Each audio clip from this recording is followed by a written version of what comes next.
Hey y'all, welcome back to my channel. Today we're going to be going over the Fulmin Prime. Yes, Wisp Prime's signature weapon. It is finally here, along with the Prime Frame. Now I will be reviewing Wisp Prime after this video goes up, so I guess I'll have like about a triple upload today. Pretty excited for that. If you haven't seen my previous video going over the Melee, the Gunson Prime, it's on my channel. Go check it out. But today we're going to be going over the Fulmin. So let's hop into it. So this is the build that I'm running. It does have a Riven in it. If you don't want to do corrosive and you don't have a Riven, then just build for viral. You can just do, like this, no problem. However, for the sake of this build, I am incorporating a Riven and I am strictly doing corrosive because the weapon is inherently electric. So it kind of saves up on mod slots. I'm able to run both aptitude and hammer shot. Now you don't have to run it, but that extra status, that extra critical damage is very helpful on this weapon, especially if you plan on taking it into Steel Path.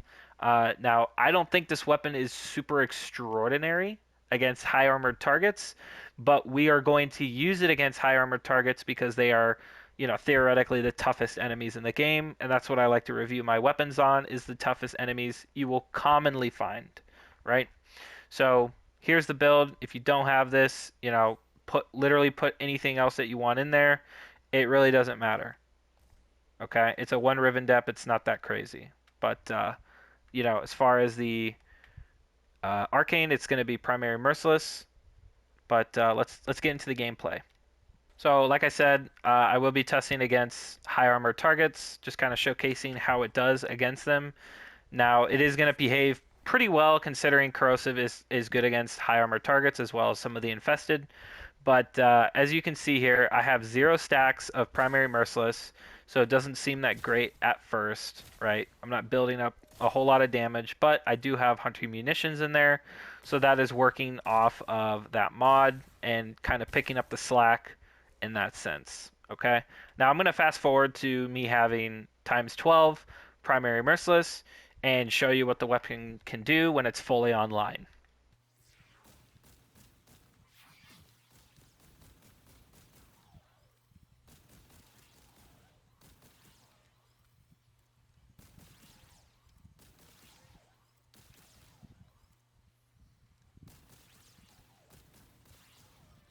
Okay, the weapon is fully online now. As you can see, it does quite a bit of damage just off that initial shot.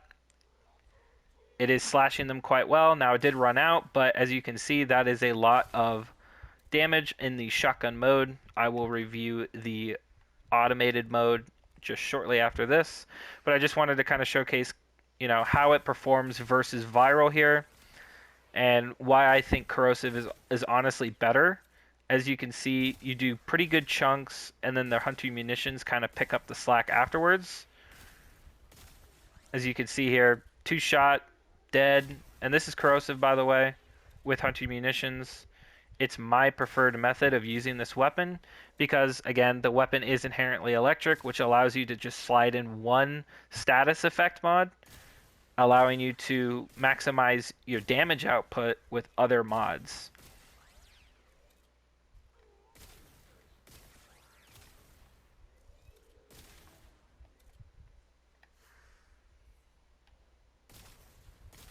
Plus, I feel like most weapons that are being, released today, it's viral or nothing, and I think it's kind of nice to have corrosive get back on top, at least on one weapon, in my opinion, because corrosive used to be, the king of damage, I think, before 2020.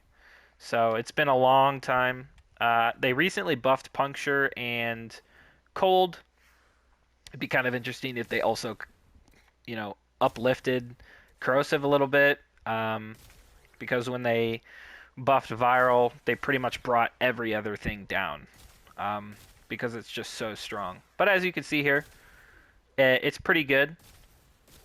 Now, like I said, these are the toughest enemies that you can normally find. Otherwise, you probably wouldn't want to bring the Fulmin into Steel Path unless it's against Corpus or something less armored. These guys are corrupted heavy gunners. If we were to do some regular dudes. I forget what they're called, but what are they? Lancers, I think. Yeah, if we did a couple Lancers here, you'll see, that it's pretty good.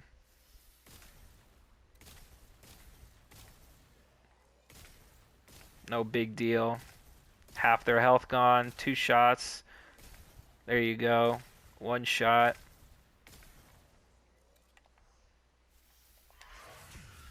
You could also obviously use Wisp's kit and prime them up with some radiation, helping your galvanized aptitude.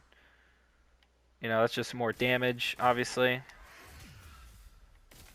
You're kind of seeing a little sneak peek of my Wisp build that I'm going to be showcasing. I've actually already made a video about my Wisp build. It's, just a generic high strength Eclipse, but as you can see, or you will see, I should say, that this is probably the build for Wisp you're going to want to run. But yeah, the weapon is fantastic.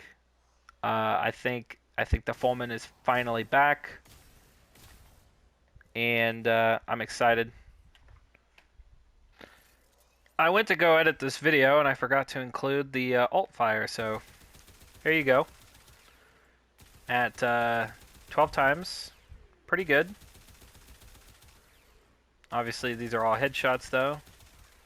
If we were to shoot him in the leg, then we just let the slash kind of go in there a little bit. Not very good in the alt fire, I have to admit.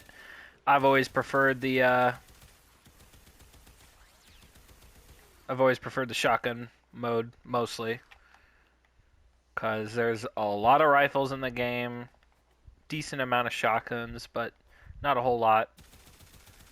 But yeah, it's all right. The thing about the shotgun one is the fact that you can, hit multiple targets with it. It's got a little AoE effect to it, and seems like it works a lot better with the slash procs as well. But yeah, I forgot to include that. My bad. But we'll head to the outro now. And that brings us to the end of the video. I hope you enjoyed. It's pretty short. I think the Fulmin is pretty straightforward. Unlike the Gunson, it's a little bit more nuanced when you're building a melee weapon. Be sure to check that video out. I'll have the Wisp Prime build up shortly after this video goes up. It takes a while for my videos to render. But other than that, thank you so much for watching. If you enjoyed, leave a comment. Tell me what you thought about the video. I read and reply to almost every comment, so thank you for that. And I'll see you in the next one. Peace out.